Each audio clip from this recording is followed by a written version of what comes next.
Okay, Steve, what is one of the biggest things that you've done for your career that's had the biggest impact? Wow. So the biggest impact, I'd say, as far as the career itself, it's probably actually attending the conferences that I have, because I'll never forget, that was when I kind of realized that I belonged in the industry. I went to FAFCon 8, I think it was, in Minneapolis.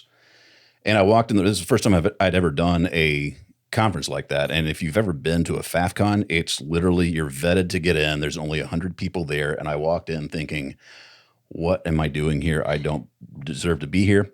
Everybody was so kind, and they were very, very forthcoming with how to do the work and how to just market yourself and all this kind of stuff. But the thing with that conference is it's a attendee led conference. There's no agenda. And so we went in this room and we literally just put ideas on sticky notes on a wall, and they come up with a conference based on what the attendees want to talk about. Well, I had been encouraged to come up with something to talk about. I didn't know I was going to need to do that, but this shaking is where in your boots with your totally own sticky note, Yeah, going right. up to that wall. Oh yeah, and the darn thing didn't have any adhesive. It just kept falling on the ground, and just like that. No, it stuck, and that's when I first kind of discovered about giving yourself permission, because I was scared to death. And you want to talk about imposter syndrome? I had it big time. But the idea that I had was to teach people how to do 18 character voices instantaneously, and that all comes from physicality that you use in your mouth, your body, all that kind of stuff.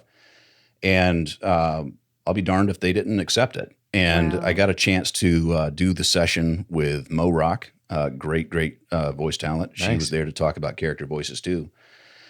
And for all the other people that were there, I mean, you had the big time players there, and they were doing all their sessions at the same time I was, and I couldn't believe it. 15 people showed up to my session, and I was scared to death. But one of them happened to be an agent, and she loved it so much she actually signed me right after the session. That's amazing. And so I thought that was pretty cool. And so, that in addition to like VO Atlanta and whatnot, just getting to meet people and learn how they do their jobs and whatnot has been very, very beneficial as far as my career goes. All right. So do you have any marketing tips for voice actors? Yeah. The one that I tell everybody is tell everybody this is what you do. You never know who knows somebody. I look at all those big buildings in downtown Atlanta, and Bob up in marketing has been charged with coming up with content for the website. Well, chances are Bob didn't study how to do that. He probably studied marketing or transportational logistics or something like that, and those are all respectable fields. But when you're trying to make a video or something like that, it's really kind of hard to. Well, first of all, I have to find a producer, a videographer. I have to find a sound designer, an editor. I have to find a director. I have to find somebody to voice this thing. Well, if I'm the one who told him just in passing at a party or something like that I do voiceover, who's the one person he's going to think of? Because telling people you do voiceover registers one of two things. That's really a job, or wow, how do I do that? Right. And so that kind of sticks with them. And even if you're not right for the job, you're still going to get a call. And what I tell all my students is don't look at yourself as a VO student or a VO talent.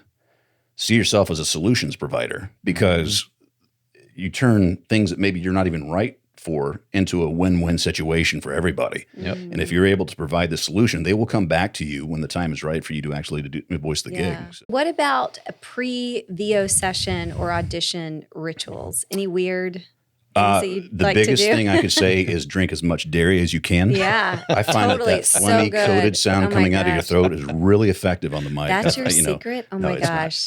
Don't do that, people. Please, I could use a lower register. Right. It's whiskey. Yeah.